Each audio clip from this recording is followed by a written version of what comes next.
Betting వలలో పడి యువత సర్వం పోగొట్టుకుంటున్నది. భవిష్యత్తును కోల్పోతుంది. రోజువారీ కూలీలు, చిరు వ్యాపారులు సంపాదించుకున్నదంతా పోగొట్టుకుని రోడ్డున పడుతున్నారు. అధిక వడ్డీలకు అప్పులు తెచ్చి వాటిని తీర్చే మార్గం లేక తొలుత లాభాలు వచ్చినట్లు అనిపించినా చివరకు అప్పులు మాత్రమే మిగులుతాయని, అప్పులు తీర్చే మార్గం లేక యువత డిప్రెషన్లోకి వెళ్లడంతో పాటు ఒత్తిడిలోకి లోనే ఆత్మహత్యలు లేదా చోరీల బాట పట్టాల్సి వస్తుంది. క్రికెట్ బెట్టింగ్ కార్యకలాపాలు, ఆన్లైన్ యాప్లపై నిఘా పెట్టండి. లాడ్జీలు, హోటళ్లు, రహస్య ప్రాంతాలు, గ్రామాలు, తోటల్లోని స్థావరాలపైన కన్నేయండి. బుకీలు, ఏజెంట్లను అరెస్టు చేసి నిర్వాహకుల ఆస్తులు జప్తు చేయండి. బెట్టింగ్, జోదంపై జీరో టాలరెన్స్ విధానాన్ని అవలంబించాలని, యువతను బెట్టింగ్కు దూరం చేసేందుకు అవగాహన కార్యక్రమాలు నిర్వహించాలని పోలీసు ఉన్నతాధికారులు ఎప్పటికప్పుడు ఆదేశాలు ఇస్తూనే ఉన్నారు. అయినా సరే యువత బెట్టింగ్కు ఆకర్షితులవుతున్నారు. విలువైన భవిష్యత్తును నాశనం చేసుకుంటున్నారు.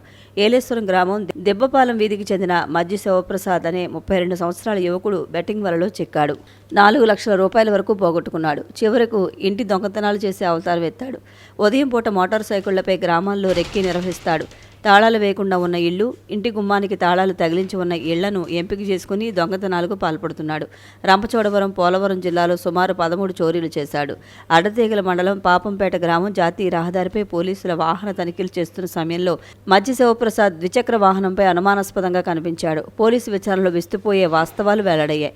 ఇతని వద్ద నుంచి బంగారు ఆభరణాలు సుమారు 12 లక్షల రూపాయలు విలువ చేసే చెవిదిద్దులు, చైన్లు, ఉంగరాలు, మ్యాటీలు, నల్లపూస గొలుసులు, శతమానాలు, చెంప పువ్వు, చెవి ఆకులు, బంగారు బిళ్ళ, ఆంజనేయస్వామి ప్రతిమ స్వాధీనం చేసుకున్నారు. వెండి వస్తువులు, పట్టీలు, దేవతామూర్తుల ప్రతిమలు, ప్రసాదం గిన్నెలు, ఇతర అలంకరణ వస్తువులు రికవరీ చేశారు. అల్లూరు సీతారామరాజు జిల్లా ఎస్పీ అమిత్ బర్తార్ ఆదేశాల మేరకు Chintur ASP B Hemant, Addateegala CI Narasimhamurthy, SI Vinod, police సిబ్బంది కేసు దర్యాప్తు చేశారు.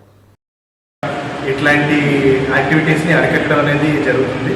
That to with the help of technology. Drone కెమెరాతో మనం నిఘా పెడుతున్నాం. ఆల్మోస్ట్ జస్ట్ మార్చి నుంచి తీసుకుంటే 13 కేసులు బుక్ చేసాం. ఇందులో 72 మంది దాదాపు యాక్ట్ కింద బుక్ చేసాం. ఈ కోడి పందాలు లేదా కాయిన్ గేమ్స్ లేదా పేకాట ఆడేవాళ్ళం. సో ఇలాంటి ఇల్లీగల్ యాక్టివిటీస్ మీద చాలా స్ట్రిక్ట్ యాక్షన్ అనేది తీసుకోవడం జరుగుతుంది.